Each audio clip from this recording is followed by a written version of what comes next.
Next topic, grouping of batteries.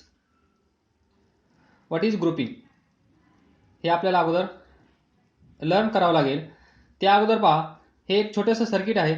या सर्किटमधून current किती फ्लो होत आहे हे जर मी तुम्हाला विचारलं तर तुम्ही म्हणाल हे किती सोपं आहे, बरोबर. By using Ohm's law we can calculate current passing through this circuit, I is equal to V by R. But एवढं सोपं सर्किट तुमच्या परीक्षेमध्ये येणार नाही, म्हणून आपल्याला या टॉपिकची गरज आहे. ग्रुपिंग म्हणजे एकापेक्षा जास्त बॅटरी असतील तर काय करायचं. इथे एकच बॅटरी आहे, एकच रेजिस्टर आहे, तर तुम्ही लगेच सांगाल या सर्किटमधून एवढा करंट फ्लो होत आहे. यात काहीच अवघड नाही आणि हे सर्वात सोपं आहे. तर मग तुम्ही हेच लॉजिक लावून या सर्किटमधून किती करंट फ्लो होत आहे हे सांगू शकाल का? नाही सांगू शकणार. जर या गोष्टीचं नॉलेज असेल तर सांगू शकाल, म्हणूनच आपल्याला ही गोष्ट आज शिकायची आहे. तर पहा, वन बाय वन. इथे एक बॅटरी आहे, या बॅटरीचं EMF E1 आहे. त्या बॅटरीचा इंटरनल रेजिस्टन्स R1 आहे. या बॅटरीला ही बॅटरी सिरीजमध्ये जोडली आहे आणि या बॅटरीला ही बॅटरी कशा पद्धतीने जोडली आहे हे पण तुम्ही पाहून घ्या. या बॅटरीचं निगेटिव्ह टर्मिनल, या बॅटरीचं पॉझिटिव्ह टर्मिनल पहा, इथे असेल पॉझिटिव्ह, इथे असेल निगेटिव्ह, इथे असेल पॉझिटिव्ह, इथे असेल निगेटिव्ह. या बॅटरीचं निगेटिव्ह टर्मिनल या बॅटरीच्या पॉझिटिव्ह टर्मिनलला जोडलं आहे. Please note this. देन या बॅटरीचा इंटरनल रेजिस्टन्स R1 आहे, या बॅटरीचा इंटरनल रेजिस्टन्स R2 आहे आणि ही जी मांडणी आहे या मांडणीला, या कनेक्शनला आपण म्हणतो सिरीज कनेक्शन.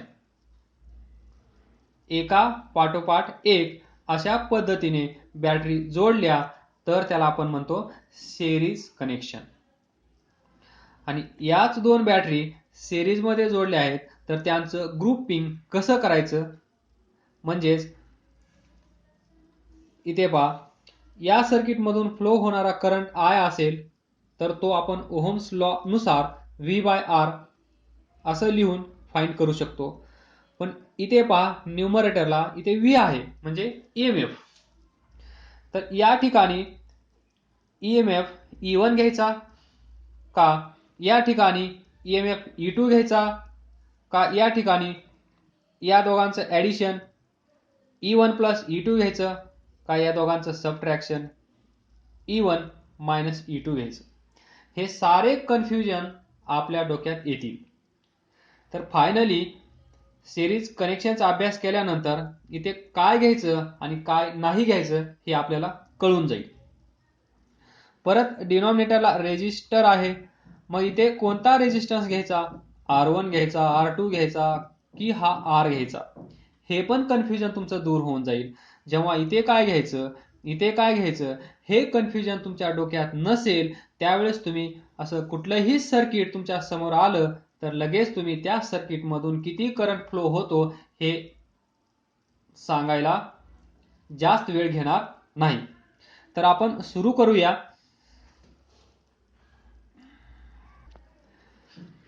तर आपण या सर्किटला थोडंसं नामकरण करूया. इथे असेल A पॉइंट, त्यानंतर इथे असेल B पॉइंट, इथे असेल C पॉइंट, इथे पण C, त्याच्यानंतर इथे असेल D पॉइंट, इथे असेल E पॉइंट, त्याच्यानंतर इथे आहे A पॉइंट. म्हणजे या सर्किटमधून किती करंट फ्लो होत आहे हे जर फाइंड करायचं असेल तर आपल्याला किरचॉफ्स लॉज वापरावे लागतील. मग आपल्याकडे दोन किरचॉफ्स लॉ आहेत. पहिला किरचॉफ्स लॉ म्हणजे, त्यानंतर हा करंट I1 असेल, त्याच्यानंतर इथून येणारा करंट I2 असेल, हा करंट I3 असेल आणि हा करंट I4 असेल. तर पहिला law that is Kirchhoff's current law काय सांगतो, algebraic sum of all this current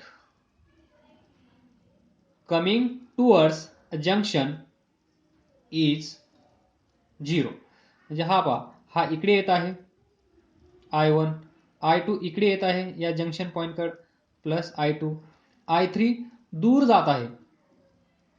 तर कमिंग टुवर्ड्स जंक्शन कसं लिहावं लागेल, -I3. पॉझिटिव्ह म्हणजे येणारे, निगेटिव्ह म्हणजे जाणारे, हे तुम्ही त्या लेक्चरमध्ये पाहिलं असेल. हा करंट जाणारा म्हणजेच I4 इज इक्वल टू 0. हा आहे किरचॉफ्स फर्स्ट लॉ और किरचॉफ्स करंट लॉ. आणि दुसरा लॉ काय आहे, हे सर्किट असेल ABCD, इथे बॅटरी असेल, इथे रेजिस्टर असेल, इथे पण रेजिस्टर असेल, इथे पण रेजिस्टर असेल. तर याच्यामध्ये ABCD हा लूप क्लोज असला पाहिजे. सर्वात अगोदर क्लोज लूप असेल तरच आपण किरचॉफ्स सेकंड लॉ यूज करू शकतो. आणि तो काय असतो, sum of potential difference in this circuit goes to 0. तर आपण या लॉचा वापर इथे करणार आहोत. आणि हा लॉ यूज करण्यासाठी आपल्याला सर्वात अगोदर काय करावं लागतं, या सर्किटमध्ये एक पाथ डिसाईड करावं लागते. पाथ, तर ती पाथ कोणती असेल पहा. पाथ आपण कन्सिडर करूया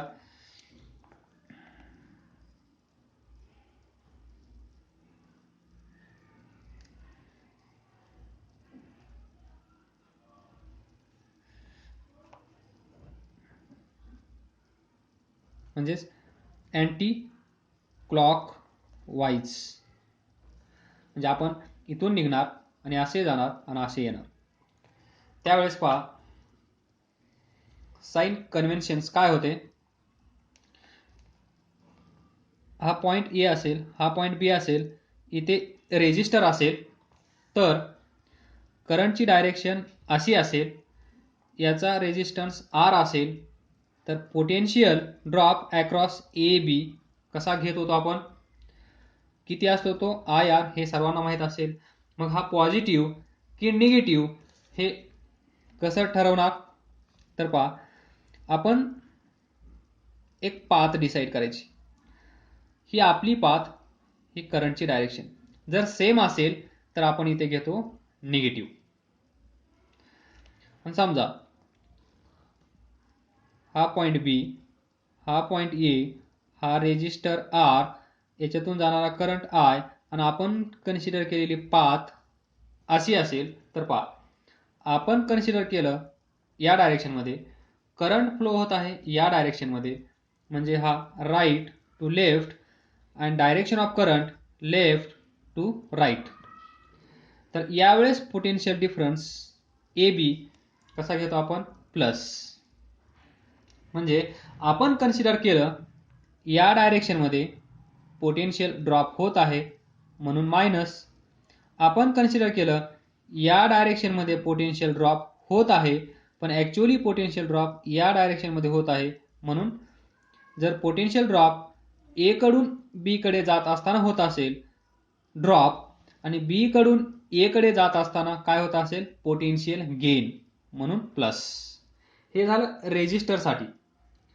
तर बॅटरीसाठी काय असेल, सिंपल. ही बॅटरी, हे पॉझिटिव्ह टर्मिनल, हे निगेटिव्ह टर्मिनल. जर तुम्ही इथून इकडे जात असाल बॅटरीमध्ये, लक्षात ठेवा तुम्ही ज्या घरी जात असाल त्या घरचं जे साईन असेल तेच साईन द्यायचं. पहा तुम्ही निगेटिव्ह कडून पॉझिटिव्ह कडे गेलात म्हणजे कुठे गेला तुम्ही, पॉझिटिव्ह रिजन मध्ये गेलात, तर पॉझिटिव्ह ई. जर तुम्ही इथून इथे आलात तर पहा पॉझिटिव्ह कडून तुम्ही निगेटिव्ह कडे आलात म्हणजे निगेटिव्ह EMF. बॅटरीचं सोपं आहे. तर हे सारे साइन कन्व्हेन्शन्स यूज करून आपण हे सर्किट सॉल्व करणार आणि व्हीच्या जागेवर कोण येतो, आरच्या जागेवर कोण येतो, कसं येतो हे फाइंड करणार. तर पहा एका कुठल्या तरी पॉइंट पासून सुरुवात करायची आणि त्याच पॉइंटला परत येऊन पोहोचायचं आहे. आणि याच्यामध्ये अजून एक दुसरी गोष्ट सांगितली होती, किरचॉफ्स सेकंड लॉ ज्यावेळेस आपण शिकत होतो त्यावेळेस, इथल्या कुठल्याही एका बॅटरीमधून जे सर्किट असेल त्या सर्किटमध्ये बॅटरी अवेलेबल असेल, त्या बॅटरीमधून करंट बाहेर येत असेल, कुठल्याही बॅटरीमधून एक करंट ड्रॉ करा आणि तोच करंट त्या बॅटरीला द्यायला विसरू नका. तर पहा, बॅटरी नंबर 1 इथून मी करंट आय कन्सिडर केला, तो करंट या सर्किटमध्ये फिरून आला, परत त्या बॅटरीला करंट आय भेटला. म्हणजे जेवढा करंट या बॅटरीमधून निघाला होता तेवढाच करंट त्या बॅटरीला येऊन पोहोचला. या गोष्टीकडे लक्ष द्या. Please note this point, important point. त्या बॅटरीमधून जेवढा करंट निघाला तेवढाच करंट त्या बॅटरीला भेटला पाहिजे या क्लोज सर्किटमध्ये. त्यावेळेस आपण KVL लॉ वापरून अचूक आन्सर काढू शकतो. तर पहा, आपण सुरुवात करूया ए पॉइंट पासून. पाथ कशी आहे आपली? अशी अँटी क्लॉकवाईज. म्हणजे इथून आपण निघणार, ही असेल पाथ, त्यानंतर इकडे येणार, अशी क्लोज होणार. डायरेक्शन पहा, ही डायरेक्शन पहा, ही डायरेक्शन पहा. इथे कशी असेल? अशी असेल. इथे कशी असेल? अशी असेल. अँटी क्लॉकवाईज डायरेक्शनमध्ये आपण क्लोज पाथ कन्सिडर केली. त्या डायरेक्शनमध्ये सर्व रेजिस्टरची डायरेक्शन असेल, करंटची डायरेक्शन असेल तर निगेटिव्ह, त्याच्या अपोजिट असेल तर पॉझिटिव्ह. आणि बॅटरीसाठी एकदम सोपं आहे. Now we are in situation to write the equation by using KVL. तर पहा, ए to be, A to be, ए आणि बीच्या मध्ये काय आहे? एक ए आणि बीच्या मध्ये एक रेजिस्टर आहे. हा कोणता रेजिस्टर आहे? या बॅटरीचा इंटरनल रेजिस्टर. तर पहा, आपली डायरेक्शन अशी आहे अँटी क्लॉकवाईज. या रेजिस्टरमधून करंट त्याच डायरेक्शनमध्ये जात आहे. म्हणजे आपली डायरेक्शन त्या करंटची डायरेक्शन कशी आहे? सेम. तर मग इथून इथे आल्यानंतर रेजिस्टरमध्ये काहीतरी एनर्जी यूज केली जाते, वर्क डन घडून येतं, त्यामुळे इथे पोटेन्शियल ड्रॉप होतो. तो ड्रॉप कसा असेल? निगेटिव्ह. कारण आपण कन्सिडर केलेली direction of current is same. तर पहा, ए बी साठी कसं लिहिता येईल? IR1 मायनस, कारण डायरेक्शन सेम. त्यानंतर हा पॉईंट बी आहे, बी टू सी. या बी टू सी मध्ये बॅटरी आहे. बॅटरीच्या निगेटिव्ह टर्मिनल पासून आपण पॉझिटिव्ह टर्मिनलला जात आहोत, म्हणजे आपली व्हॅल्यू वाढत आहे. तर आपण इथं कसं घेणार? बॅटरीसाठी प्लस E1. त्यानंतर सी ला आलो, सी पासून इथे पहा, इथे रेजिस्टर भेटला. तर आपली पाथ पहा अशी आहे, करंटची डायरेक्शन पहा अशी आहे. हा ॲरो पहा, हा ॲरो पहा, दोन्ही ॲरो सेम डायरेक्शनमध्ये आहेत. तर या रेजिस्टरमध्ये पोटेन्शियल ड्रॉप होत असेल, म्हणजेच निगेटिव्ह. तर मायनस आय रेजिस्टर आर. त्यानंतर डी ला आलो, डीच्या नंतर काहीच नाही. इथे आलो पहा, डी टू ई. डी आणि ईच्या मध्ये इथे एक इंटरनल रेजिस्टन्स आहे सेकंड बॅटरीचा. तर पहा, आपली डायरेक्शन कशी आहे? अशी. इकडून आपण जात आहोत असं, ही डायरेक्शन आहे आपली. त्यानंतर डायरेक्शन ऑफ करंट कशी आहे? अशी. म्हणजे सेम आहे. सेम असेल तर negative. Minus I internal resistance R2. हे माहीत आहे ना तुम्हाला? हा रेजिस्टर असेल, त्यातून करंट आय जात असेल, त्याचा रेजिस्टन्स R असेल, तर हे ए पॉईंट असेल, हा बी पॉईंट असेल, तर VAB is equal to IR. Potential drop IR एवढा होत असतो, हे सर्वांना माहीत आहे ना? ठीक आहे. तर पहा, आपण आता कुठे आलो आहोत? ईला. ईच्या नंतर आपल्याला भेटली बॅटरी. बॅटरीमधून आपण कुठून कुठे जात आहोत? निगेटिव्ह टर्मिनल पासून पॉझिटिव्ह टर्मिनलला जात आहोत आपण, म्हणजे आपली व्हॅल्यू वाढत आहे. तर काय लिहावं लागेल? Plus E2. पहा, सर्किट क्लोज झालं. आपण ए पासून निघालो होतो, एलाच येऊन पोहोचलो. तर पहा, इथे एक रेजिस्टर आहे, इथे एक आहे, इथे एक आहे, 3 रेजिस्टर. मग 3 रेजिस्टरचे 3 पोटेन्शियल ड्रॉप आले का? पहा, 1 2 3. त्यानंतर या सर्किटमध्ये दोन बॅटरी आहेत, इथे एक बॅटरी आहे, इथे एक बॅटरी आहे, तर दोन बॅटरीज या इक्वेशनमध्ये आल्या का पहा, 1 2. म्हणजेच potential drop in close circuit is 0. Sum of potential drop in closed circuit is always 0, that is by KVL, Kirchhoff's second law. तर पहा हे इक्वेशन आपण सॉल्व करूया. Minus I R1 minus I R हा minus I R2 is equal two plus E1 इकडे येऊन minus E1 होईल, हे प्लस E2 इकडे जाऊन मायनस होईल. पहा इथे minus minus minus minus minus, तर याला प्लस लिहायला काहीच हरकत नाही.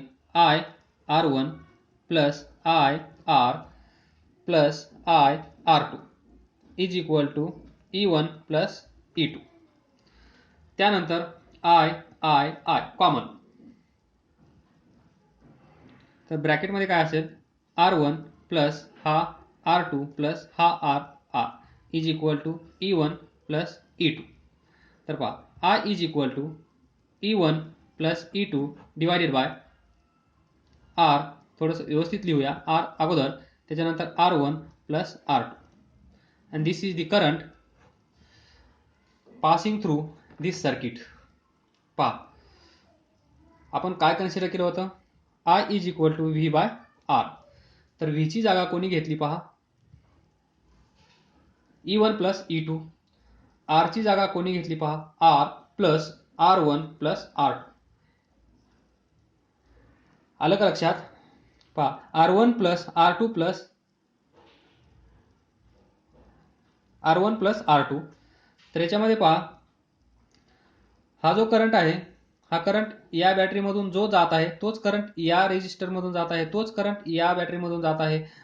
आणि जेव्हा करंट सेम असतो तेव्हा ते सर्व रेजिस्टर्स एकमेकांना कसे असतात, सिरीजमध्ये. म्हणून R plus R1 plus R2. आणि पहा या दोन बॅटरीज कशा जोडल्या आहेत, परत एकदा पहा. Negative terminal of first battery is connected to positive terminal of second battery. ज्यावेळेस असा असेल त्यावेळेस E1 प्लस E2 म्हणजे त्या दोन बॅटरीचं, फॉर एक्झाम्पल समजा याचं व्होल्टेज असेल 3 व्होल्ट, या बॅटरीचं असेल 4 व्होल्ट, तर तुम्ही काय कराल, फक्त पॉझिटिव्ह आणि निगेटिव्ह याच्याकडे लक्ष द्याल. म्हणजे निगेटिव्ह पॉझिटिव्हला जोडलेला असेल तर तुम्ही डायरेक्ट काय कराल, 4 प्लस 3 7, म्हणजे व्हीच्या जागेवर काय येईल 7. डायरेक्ट विचार करण्याची गरज पडणार नाही तुम्हाला, नाहीतर मग एवढं डेरिव्हेशन करावं लागेल. तर पहा, आणि हे सर्व रेजिस्टर्स एकमेकांना सिरीजमध्ये असल्यामुळे आरच्या जागेवर कोण आला, त्या सर्वांची सम. इथे लक्ष द्या. तर याला थोडंसं व्यवस्थित लिहूया. हा E0 डिवायडेड बाय हा external resistor R plus R1 plus R2, याला R0 लिहितो का, where E0 is equal to E1 plus E2. फायदे लक्ष द्या, निगेटिव्ह टर्मिनल एका बॅटरीचं पॉझिटिव्ह टर्मिनलला जोडलेलं असेल त्यावेळेस सम. त्यानंतर wear R0 is equal to, पहा या दोन बॅटरीज एकमेकांना कशा जोडल्या आहेत, या दोन बॅटरीज एकमेकांना कशा जोडल्या आहेत, सिरीजमध्ये. मग सिरीजमध्ये दोन रेजिस्टर्स काय होतात, ऍड, म्हणून R1 plus R2, R1 plus R2. Logic clear होत असेल. नंतर या दोघांचं कॉम्बिनेशन R1 प्लस R2, हे दोन रेजिस्टर या R ला कसे आहेत, सिरीजमध्ये, म्हणून हे R1 प्लस R2 या R1 प्लस R2 हे या R ला ऍड झाले आणि आपल्याला डिनॉमिनेटरला ही टर्म भेटली. म्हणजे डिनॉमिनेटरचा काही प्रॉब्लेम नाही, याचं टेन्शन घेण्याची गरज नाही. फक्त बॅटरीचं ग्रुपिंग करत असताना लक्ष काय द्यायचं आहे, निगेटिव्ह पॉझिटिव्हला जोडलेला असेल तर दोघांची सम. आणि समजा असं जोडलेलं असेल ही बॅटरी, नंतर हे म्हणजे हे पॉझिटिव्ह टर्मिनल, हे निगेटिव्ह, हे निगेटिव्ह, हे पॉझिटिव्ह. पहा, निगेटिव्ह टर्मिनल निगेटिव्हला जोडला आहे, तर काय करणार, सेम पोलॅरिटी. त्यावेळेस काय करणार तुम्ही, याचं EMF E1 असेल, याचं EMF E2 असेल, तर E नॉटची व्हॅल्यू काय असेल, this value E1 minus E2 mod. दोघांचा डिफरन्स आलं लक्षात, दोघांचा difference. If the polarity of one of the battery is reverse, the equivalent EMF will be this. आणि जर नॉर्मल असेल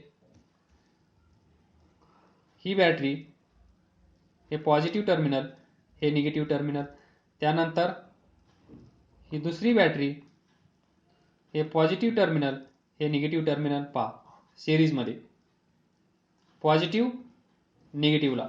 त्याच्यानंतर अजून एक बॅटरी असेल, हे पॉझिटिव्ह, हे निगेटिव्ह.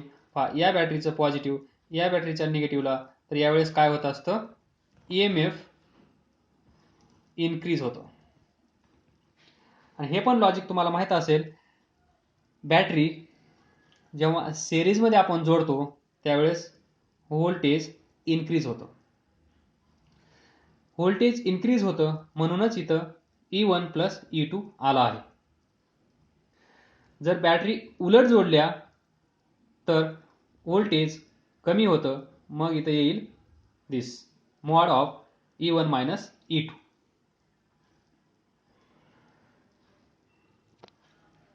तर आजपासून तुम्ही असं सर्किट दिसल्यानंतर घाबरणार नाही. आणि जर हा फॉर्म्युला नाही आठवला तर तुम्ही काय करणार, मग तुम्ही जाणार किर्चॉफ्स लॉ कडे, हे सर्व डिराईव्ह करणार. तुम्हाला तरी पण करंट भेटणार, थोडासा वेळ जास्त लागेल. थँक्यू. पहा, आपण डिस्कस केलं ज्यावेळेस एका बॅटरीची पोलॅरिटी चेंज केली तर आपल्याला EMF असं भेटेल. म्हणजे निगेटिव्ह निगेटिव्हला जोडलेला असेल, पॉझिटिव्ह पॉझिटिव्हला जोडलेला असेल, तर काय करावं लागेल, E1 मायनस E2. पण आपण रेजिस्टन्स बद्दल काही बोललो नाही, तर रेजिस्टरवर काही परिणाम होणार नाही. बॅटरी कशीही जोडा, ते सर्व रेजिस्टर्स एकमेकांना सिरीजमध्ये असतील तर सर्वांची सम करायची सिंपल. बॅटरी उलट केली म्हणून R1 हा R1 मायनस R2 कराल. Don't do this mistake. फक्त आणि फक्त इफेक्ट होईल व्होल्टेजवर. हे दोन रेजिस्टर सिरीजमध्ये असतील तर त्यांचं नेहमी ॲडिशनच होईल. जर पोलॅरिटी चेंज केली तर तुम्ही E1 प्लस E2 च्या जागेवर E1 मायनस E2 घेणार आणि एक्झाममध्ये गडबडीमध्ये घाईमध्ये R1 मायनस R2 घेण्याची शक्यता असते. असं करू नका.